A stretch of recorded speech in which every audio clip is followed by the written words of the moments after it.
Welcome back to Breaking Free from the Limitations of Arduino. So this is episode 2. So this time we're going to take a look at debouncing switches without using the Arduino delay. So in the last video we went over how to toggle an LED using the registers rather than the Arduino delay. So before we get into debouncing switches, let's just take a look at the solution to the last video. So we can see here the AVR IO and AVR interrupt header files, which were part of the skeleton that I already gave you, and then we have the volatile 8-bit counter. So I slightly misrepresented what the volatile keyword does in the last video. So volatile tells the compiler not to optimize away any accesses, and so then the compiler assumes that the variables can change due to some external effect to the code. So that's why it always goes and gets it from the RAM directly. And then we have our int main void function, and this is the meat of what you were required to do. So first of all, we need to set up the Arduino pin 13 as an output, because the pin 13, as you may remember, is connected to the built-in LED. And so to do that, first to set it, we need to activate the data direction register. So that's DDR-B, since it's on port B bit 5. And we OR equal it with 1, and we bit shift to the right 5 times so that we're on port B bit 5. Next, we need to set the timer to CTC mode, which is clear timer on compare mode. And so we do that by setting the WGM01 bit. And so that's part of the AVR IO header file. So this just enables you to be sure that you're writing to the bit you really want to be writing to. The next one is the value that we calculated in the equation, which is the output compare value, which we worked out was 249. Then next, we need to set the interrupt service routine compare A vector. And so as we went over last time, that uses the timer interrupt mask zeroed register, and we OR equal that with 1, and we bit shift that across to the output compare interrupt enable timer 0 compare A bit. The next, we enable the global interrupts so that our previously set interrupt will work. And then finally, the last thing we do is we set the prescaler to 256, and that also starts the timer. And we do that by setting the TCCR0B register, and we put a 1 in the CS02 bit. And that's all of our setup done. So now the timer starts counting and will create an interrupt every 4 milliseconds. So the next thing, we jump down to the interrupt service routine, which is down the bottom here, and all we're doing there is we're incrementing a counter. And then come back to our while one loop, which is the same thing as an Arduino loop function. And all we do here is we say if counter is greater than or equal to 125, because 4 milliseconds times 125 is half a second, then we toggle port B, and we use that XOR function. So we do a 1, and we bit shift across to bit 5, and then we reset the counter. That's very important. If you don't reset the counter, that's not going to work. And so then, if you've done that, you should have on your Arduino, you should have the inbuilt LED flashing. So it's toggling at 500 milliseconds, which means that it's flashing at a rate of once per second, or 1 Hertz. All right, so now let's move on to inputs and debouncing. So then, what is switch bounce and why don't I want it? So switches are mechanical devices with metal contacts that are either pushed together or pulled apart, and that's whether it's a normally open or a normally closed, which describes its state when it's not being activated. And I have a quote here from the Art of Electronics 2nd edition. When the switch is closed, the two contacts actually separate and reconnect, typically 10 to 100 times over a period of about 1 millisecond. And so this is called switch bounce, and it's an unavoidable aspect of mechanical devices. And so this causes problems for embedded systems that will detect each switch bounce and read each one as a separate button press. So then we introduce debouncing, and debouncing removes this problem. And debouncing can be done in hardware or software. So let's take a look at debouncing in hardware versus software.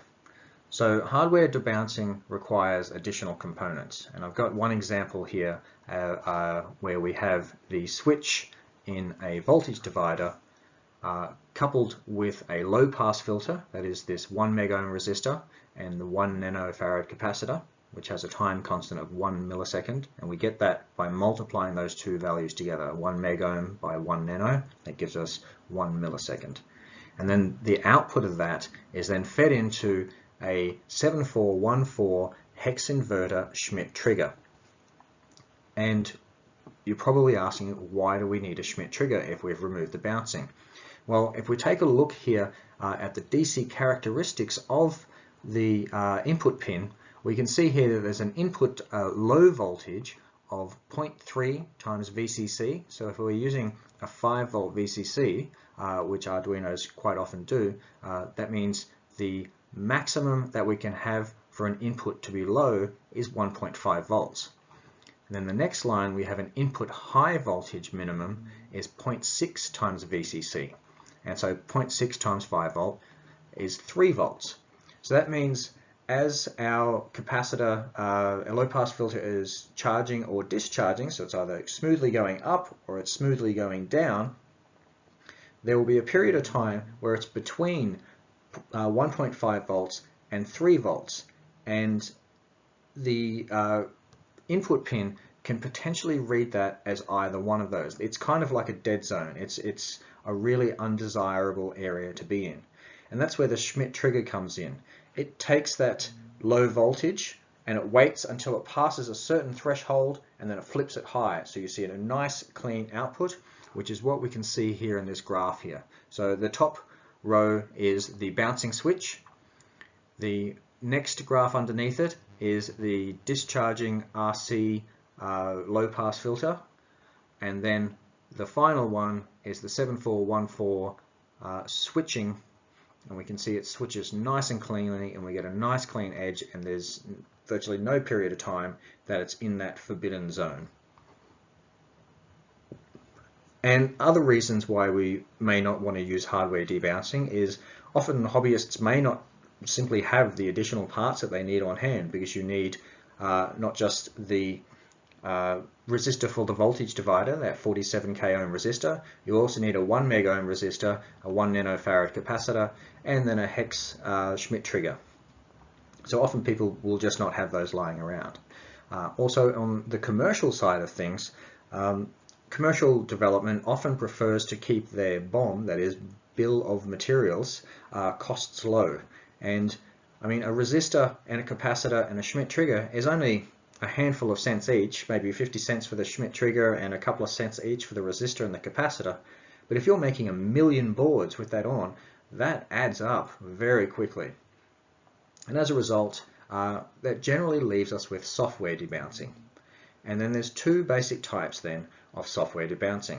There's blocking, for example, Arduino's delay, where it starts the delay and it cannot do anything else. It just sits there wasting processor cycles until the delay is finished. Or there's non-blocking, where it uses a timer or something similar to work the software debouncing. So let's go and take a look. So now that we've had a look at what debouncing is at a basic level, first of all, then we need to work out how we're going to detect the button press in the first place. And there's two main types for doing this. There's polling and there's interrupt driven. So the first one, polling, so let me give you an analogy that I heard recently.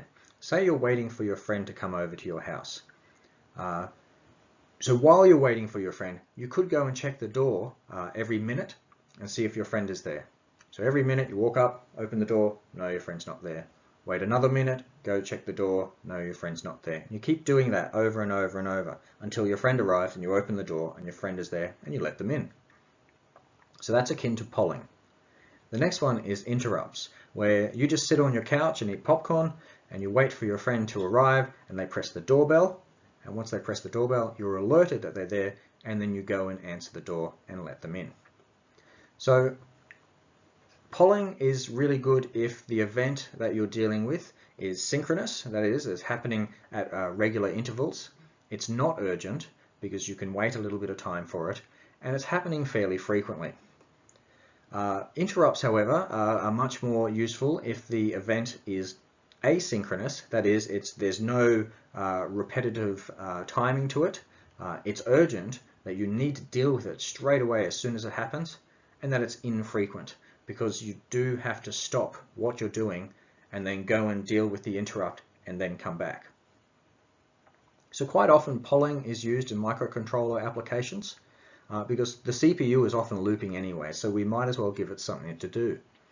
An interrupt typically has more overhead than a polling cycle, so for frequent events, polling has less overhead overall. However, an interrupt has no overhead if it's not being used. So for infrequent events, it's ideal. Because remember, as I said, when the interrupt is called, basically what happens is the program counter is stored on the stack, then the context is changed, and we go and service the interrupt, and then we come back and we take the program counter back off the stack, and we continue with what we were doing before. However, for low power applications, interrupts are often preferred, and the CPU is put to sleep. So that way you can save power, and then when the event happens, for example, it might be a button push, then the CPU wakes up and does what it needs to do. So now that we've basically covered how to do debouncing and the different ways, and also how to detect button presses and the different ways, let's look at setting up an input pin. So I have the same circuit diagram from before that just shows the switch that's in the bottom half of a voltage divider here with a 47k ohm resistor in the top half of the voltage divider. But the ATmega 328P, and in fact most modern microcontrollers, have built-in pull-up resistors. So let's use them. So I have a screen grab from the data sheet here from section 1.1.6, and it's a little description of port D, and for this data sheet, port B, C, and D for this specific bit are identical.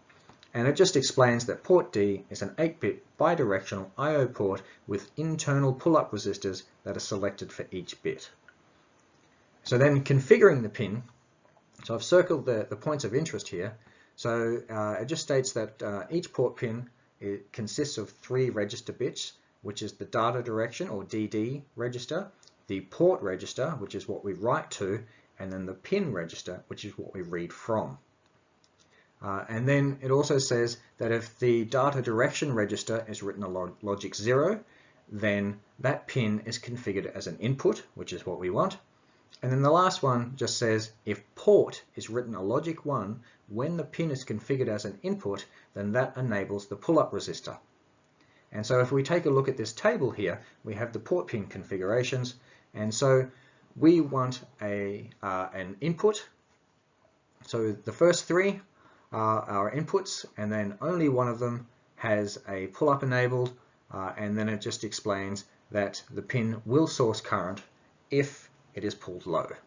And it also shows us how we need to set up those registers. So the data direction register, we write as 0. The port register, we write a 1, and then the pull-up register, we write as 0. And that's all we need to do. So now that we've gone over how to set up an input pin, let's talk about reading an input pin. So I've got a screen grab here from the data sheet, and it's section 13.2, reading the pin value. And then the part of interest is what's circled in red. And it just says that the port pin can be read through the pin register bit, or pin XN, where X is the port name, A, B, C, D, and N is the bit. However, when we read the pin bit, we actually get the whole 8-bit register. And so as a result, if we just want to read one specific pin out of that, we need to use what's called bit masking. And I have a bit of an example here. So let's say that we want to read port C bit 5, and then we can read pin X, which would be pin C in this case, and we can see here, let's say that pin C contains these values, so 0, 1, 1, 01001. So there's other stuff going on in port C as well. But because we want to read bit 5, we do a mask with a 1 in the 5th position. And then when we bitwise AND pin C and the mask to isolate bit 5, then we will get just that bit. However, what we will get as the output is 00100000.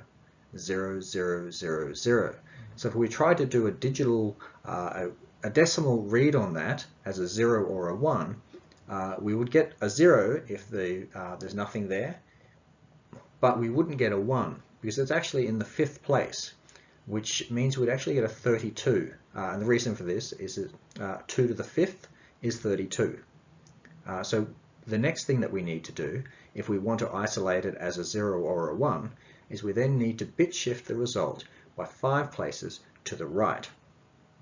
We can see here example 1, so I have my variable equals pin C, bitwise AND with mask, and then bit shift the result to the right by 5 places.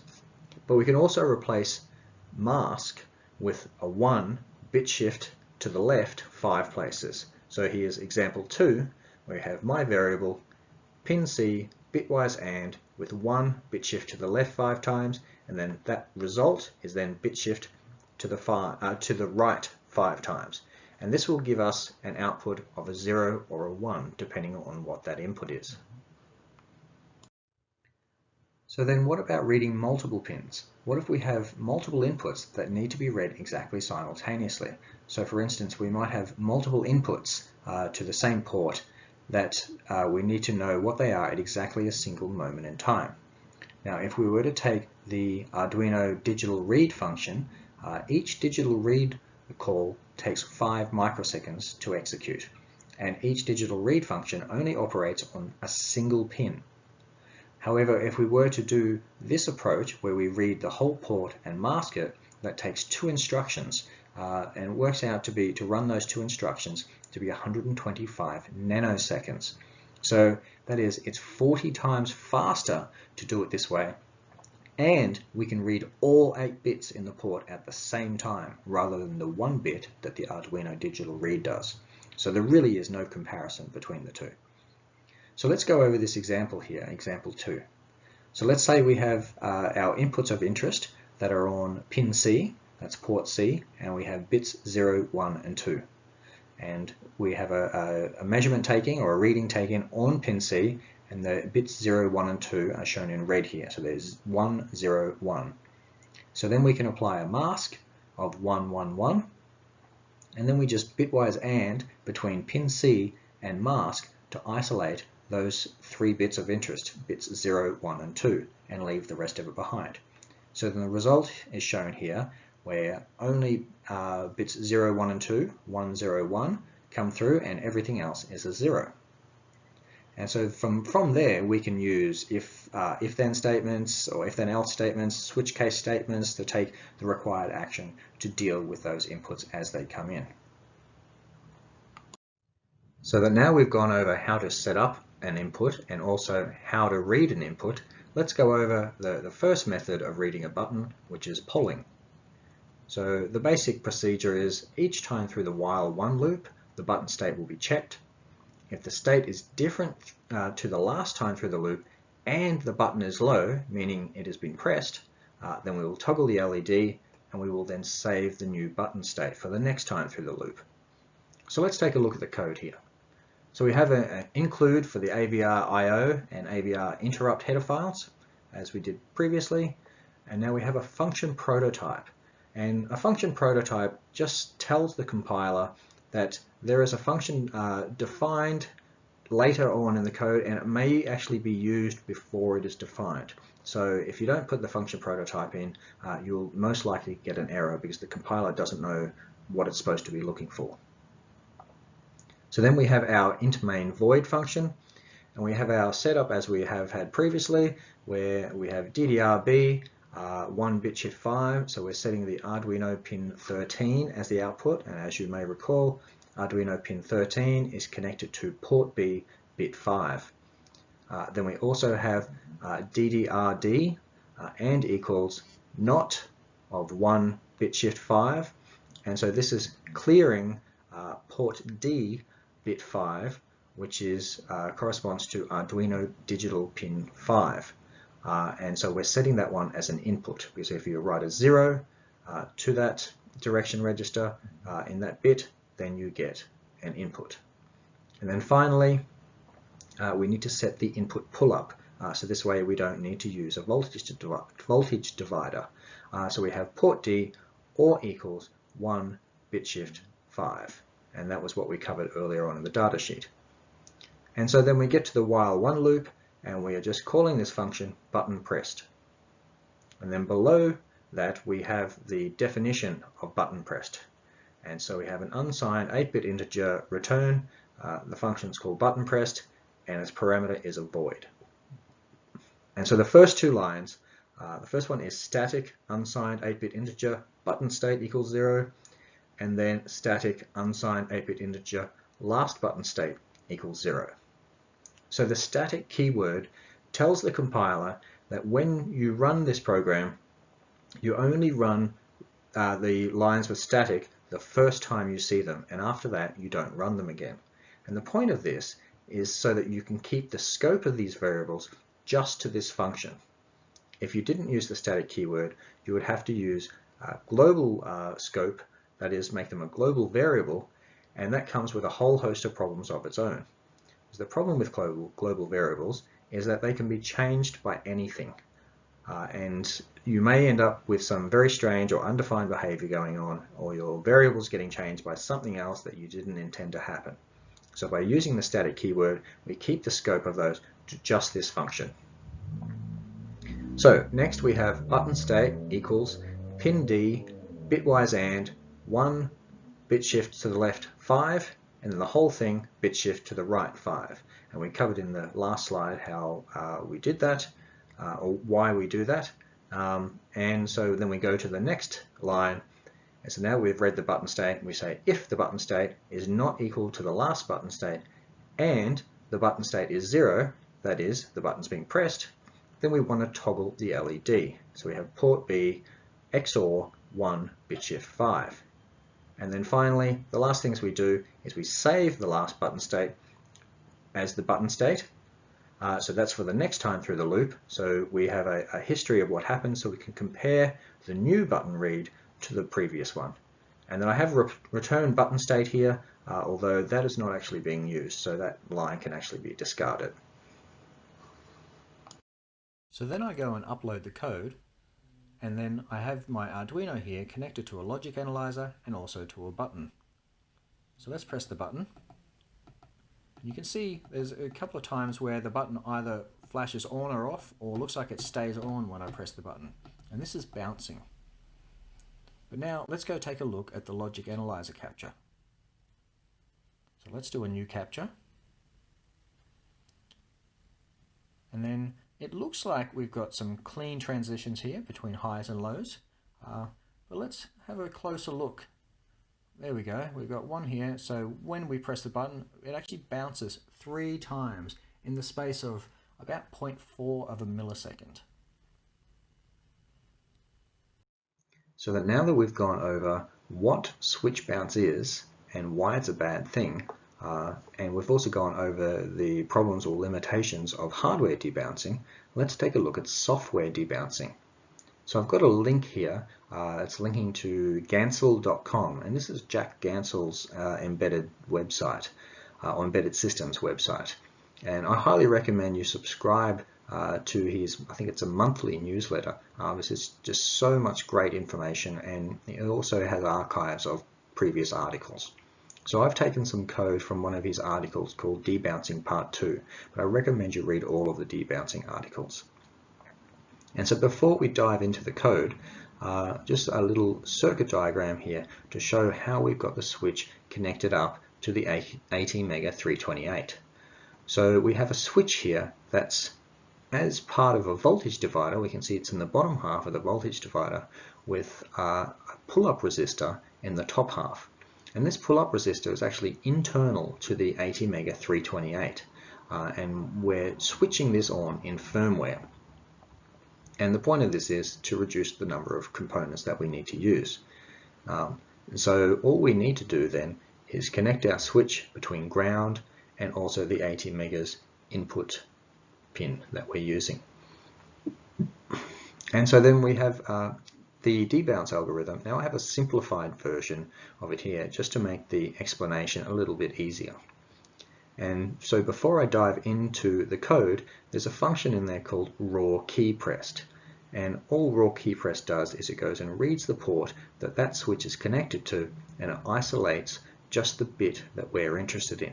And it returns an 8-bit integer that ends with either 0 or 1. That's it. So now that we've done that, let's dive into the debouncing algorithm here. So the first line is static unsigned 8-bit integer state equals 0. So if you're not familiar with the static keyword, what it does is it creates a copy of, or creates a variable that's only visible to this particular function. And so the point of that is to limit the scope of a variable. If you have, for example, a global variable, which would be another way of doing it, the big problem there is that any function, any code, anywhere in your greater program can change that variable. And you can end up with all sorts of weird bugs occurring. So you really want to limit the scope of your variables as much as possible. So this first line only gets run the first time this debounce switch function gets called.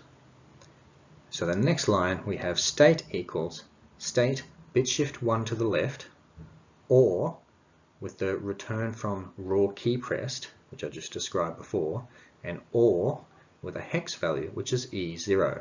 And I have that on the side here, E0, and I have the binary representation, so it's 1110 0 0 0 0. And then if state, after we've done that, if state equals F0, and I have F0 here, which is 1111 0 0 0 0, then we will return true, otherwise we return false. So let's actually take a look what this code is doing, because it's really quite clever. So we'll start at the top here, we have the button not pressed, system start. So the initial state of the variable state is 0, which is what that static unsigned 8-bit integer variable line does. And then the next thing, raw key pressed, so it's showing a 1. That means the key is not pressed, because as we showed in the circuit diagram here, when the key is not pressed, that input is pulled high or to a 1, and when we press the key, it goes low or to a 0. So then we also have E0, which I described just before, and then when we OR those three together, we get 1110 0 0 0 1, which is E1. And so now we're going to press the button, and so the next time through that debounce switch algorithm, next time it gets called, the first thing we do is we take that state variable and we bit shift the whole thing once to the left. And we can see all of the values have moved 1 to the left, and there's a new 0 that's been placed on the end. Now raw key pressed, now that the key has first been pressed, raw key pressed is now 0. And then we also have E0, and then we OR all three of those together, and we get 1110 0 0 1 0, which is E2. And then moving on again, the next time that algorithm gets called, again we bit shift state to the left, and so we have this 1100 0100 and raw key pressed. So now I'm showing that the key is bouncing. This is what occurs when we first press the button. So it made contact initially, and now it's bouncing off. And then we also have E0, so we OR all of those together, and we end up with 1110 0101, which is E5. And then the next time that gets called, we again bit shift to the left, and we have that value there, raw key pressed, so the key bounced off and now it's making contact again, so it's now 0 again. And we have the E0 as usual, and then our new state that we're recording is now 1110 1010, which is EA. And then the next time through that that algorithm gets called, we can see it's the bit shift has gone once to the left, and so we have that value there. Our raw key press, so I'm showing that it's bouncing again. So I'm showing 2 bounces all up, and this is the second bounce off, and then we have E0, and then our new state is F5. We then bit shift once to the left. This is button read 5 now that we're up to. So we bit shift once to the left, our raw key pressed, so the button is being held down, it's steady, showing a 0. We have E0, and then our new state is E5. The next one, the button reads 6 after another timer interrupt. We bit shift our state once to the left, and we get this value. Raw key pressed is 0 again, so the button is being held down. And then we have our E0, those 3 together, and we now have F4. So we're getting closer to what we want. And then the last 2 button reads, so button read 7, so that algorithm gets called again, and then we do our bit shift, and then our raw key pressed, so it's still 0, but the button is still being pressed. We have E0, we OR all of those together, and we have E8, and then button read 8, so we bit shift again, and we have that value. Our raw key pressed is 0 because the button is still being pressed, and E0, and the new state is now F0. So basically what this does is it shows that while it's bouncing, it ignores what's going on, and it catches that last bounce, and that's the one that actually trips the algorithm to say yes, that the switch has been successfully debounced. So it's really quite a clever algorithm. I really like it. It took me a little while to figure out what was going on, but I think it's quite effective in its use. However, a good thing to notice though, I've used 8-bit integers just for the sake of simplicity in this one, but I've found that using 8-bit integers, unsigned integers for all the values there, doesn't provide enough debouncing. So I recommend you switch to 16-bit integers. So I'm going to show the code for that in the next slide. So now that we've gone over all the elements of this project, let's put it together into the final project. So what this code does is it reads button presses, does software debouncing, and if the button has been pressed, it toggles the LED. And so let's go over the code. So the first 2 lines are includes for the AVR IO header file and the AVR interrupt header file.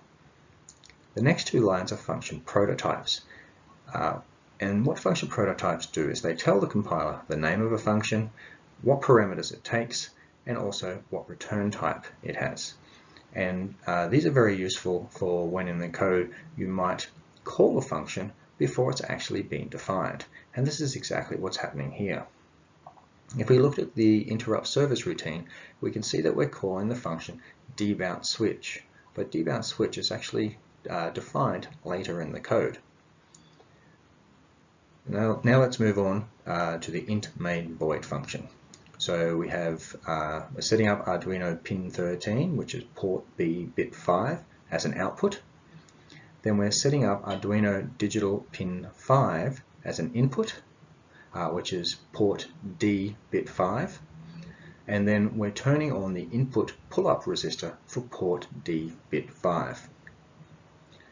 Then we're setting up the timer counter 0 for a 1 millisecond interrupt. And so we're setting the timer mode to CTC. We're setting the value that we want timer counter 0 to count to, in this case for a 1 millisecond interrupt, and the prescaler, this is going to be 62. And then we're setting the interrupt service routine compare A vector for timer counter 0, and then we enable our global interrupts, and then we set our prescaler to 256 and start the timer. And we can see our while one loop is empty. So this is an interrupt driven program. Next we have our interrupt service routine for timer 0 compare A vector, and in that all we do is say if debounce switch is true, then we toggle the LED, which is on port B, bit 5. So let's take a look at debounce switch function. So debounce switch takes no parameters and returns a boolean, that is true or false. And so the first line here, as we pointed out earlier, is static, state equals 0, and that just limits the scope of that variable state to this function, and it's an unsigned 16-bit integer. And then the next line, we take state, and we take the old state, we bit shift it by 1, we OR it with the raw key pressed, which we'll go over in a second, and then we OR that with hex E000. And then if the state from that is equal to hex F000, then we return true. Otherwise we return false. And so that just means if we've fully debounced the switch and it has been pressed, then we return true, otherwise we return false. And then the last function here is that we have raw key pressed, and all we're doing is we're reading the key. We have a bit mask, which is 1 bit shifted to the left by 5, and then the result of that we bit shift to the right by 5. So this isolates the bit of interest. And that's all that the code does. It's relatively simple. So now that we've uploaded the code, let's take a look at the output. So I've got the logic analyzer connected up here, and so channel 0, which is the yellow clip here, is connected to the raw switch output, and then channel 1 is the output of the debounced algorithm. So let's then run it, and let's watch the LED. You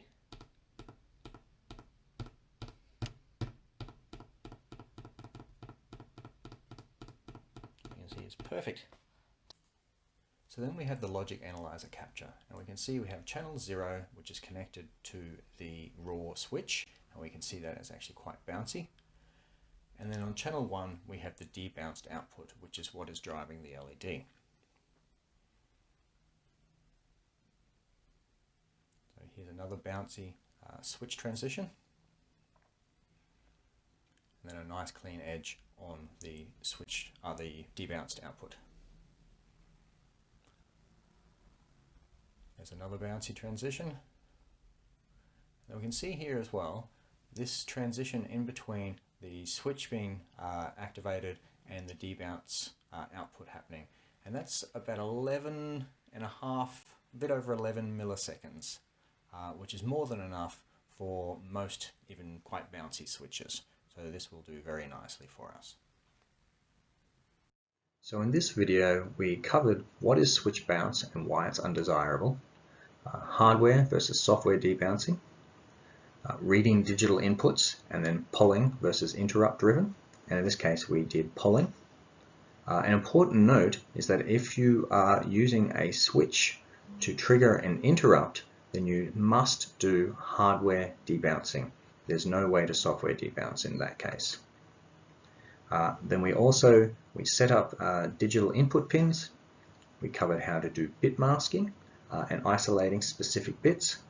We also talked about reading multiple input pins at the same time. And then we did software debouncing with Jack Gansel's algorithm that I borrowed and modified slightly for this purpose.